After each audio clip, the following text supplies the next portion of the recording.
What's good, YouTubers and YouTubettes? This is JB Sports, back again with another one. The biggest fight that can be made in the sport of boxing is Errol Spence Jr. versus Terence Crawford. What I mean by biggest, the most anticipated, I don't mean as big as far as revenue. I mean the biggest fight where you have athletes from all over sports will be tuning in to watch Errol Spence Jr. versus Terence Crawford. Make no mistake about it. It's a big fight in that regard. It's a big fight for the culture. Two African-American undefeated champions fighting for welterweight supremacy is a big deal, not only in boxing, but in sports. This fight has been talked about for at least 4 years now, where both fighters seem to be at the peak of their game as far as fighting.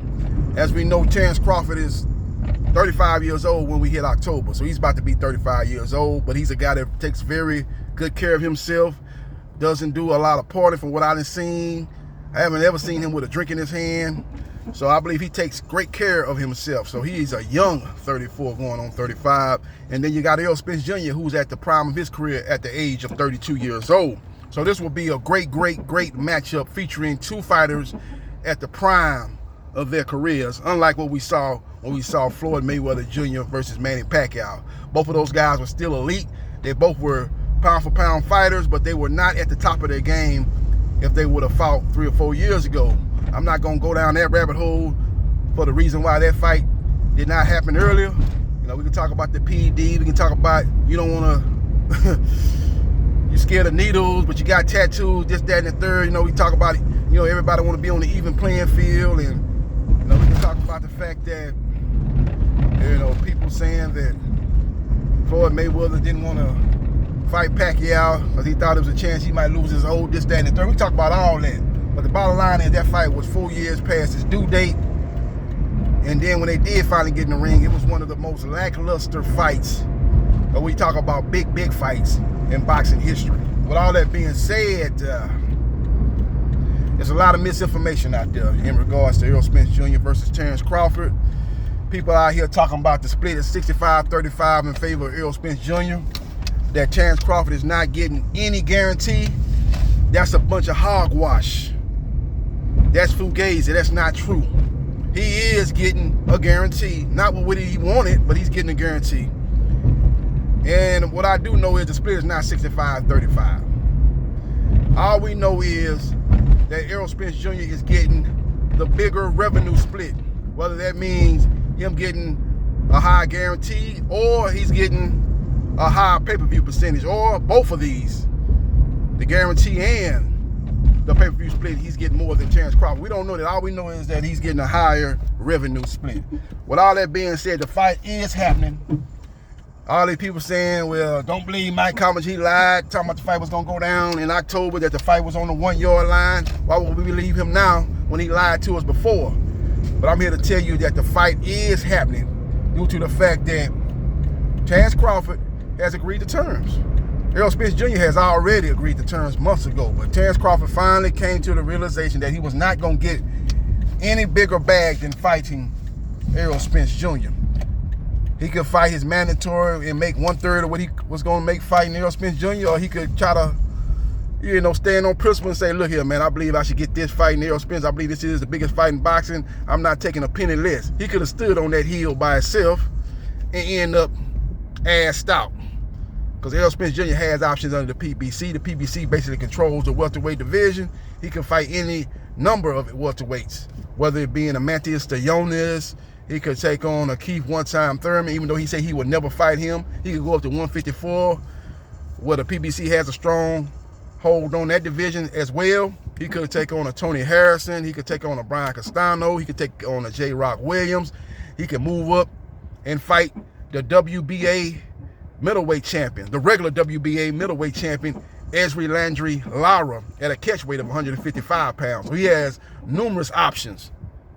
Terence Crawford was banking on the fact that Errol Spence Jr. really wanted to fight, and he was really pushing hard behind the scenes to make the fight happen. He really didn't want to fight anybody else at 147. He said either I'll fight Crawford at 147 or I'm moving up to 154. And due to the fact that Jermell Charlo is the undisputed junior middleweight champion, and he's fighting Tim Tszyu in January, it wasn't a lot of appealing options. Basically, a lot of high risk, low reward type of fighters at 154. You know, the names that I just mentioned earlier: Tony Harrison, Brian Castano, J. Rock Williams. You know, guys like that. Now, he could have moved up and followed Lara. That's even a dangerous fight, moving up in weight, taking on a very skilled southpaw, Cuban southpaw in Alejandro Lara, who has never, throughout his professional career, been dominated. Even the Hurd fight, he was competitive in that fight. That's probably the one fight where he clearly lost. You know, the Canelo fight, that was disputed. Everybody know he got robbed against Paul Williams. So Herb probably was the only guy that he clearly lost to, but even in that fight, he's been competitive. So with all that being said, he's never been dominated throughout his career. So that's a dangerous fight, and but he would have probably got paid. That you know, that would have been a legacy type of fight. You know, trying to win a belt in a second division. But with all that being said, Bud Crawford came to the realization that he had nowhere to run, nowhere to hide. Not saying that in the aspect of him ducking, but he didn't have any options. Any appealing options outside of the Errol Spence Undisputed.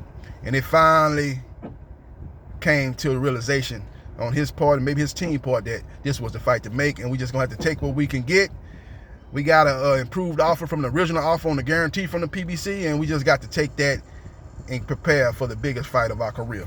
With all that being said, the fight is definitely happening November 19th. Don't believe these people saying, oh man, don't believe Michael Compton. There's no way this fight can happen November 19th. That's not enough time for them to prepare. They've got to go on a 4-5 city press tour. Them 4-5 city press tours, them days are gone. And when the last time you seen somebody go on a 4-5 city press tour? Y'all thinking about back when Mayweather was fighting Canelo and, you know, Mayweather was fighting McGregor. Yeah, they were doing the press tours back then, but when the last time you seen somebody go on a 4-5 city press tour? This is a big fight, but it's not even a big fight as far as bigger than Mayweather or McGregor or Mayweather Canelo. But even if it was that big, did you see Canelo Golovkin going on a 4-5 city press tour? That fight is bigger commercially and bigger as far as revenue wise, and they didn't go on a 4-5 city press tour. This fight has been cooking for 4 years. Everybody know about this fight. Publicity is not a problem for this fight, so that just make the fight happen. They're not going on a 4-5 city press tour. Both guys have been training. They ain't been in official training camp, but both guys have been training. As we know, Terrence Crawford is a guy that keeps himself in tremendous shape. Errol Spence Jr. does the same. You know, at first, you know, it was a point in time that he was ballooning in between fights, but that was 2 or 3 years ago. He is more professional now than he was back then, and he stays in tremendous shape nowadays too. So both guys are in tremendous shape, and they're basically will have enough time to prepare for this mega matchup. You got 8 weeks till the fight that will go down between the two top welterweights in the division, and it's more than enough time for them to prepare for each other. With all that being said, let's just get ready for the biggest fight in the welterweight division since Floyd Mayweather Jr., Manny Pacquiao. It's right up there with Oscar De La Hoya versus Felix Trinidad. It's right up there with Sugar Ray Leonard versus Thomas Hitman Hearns 1.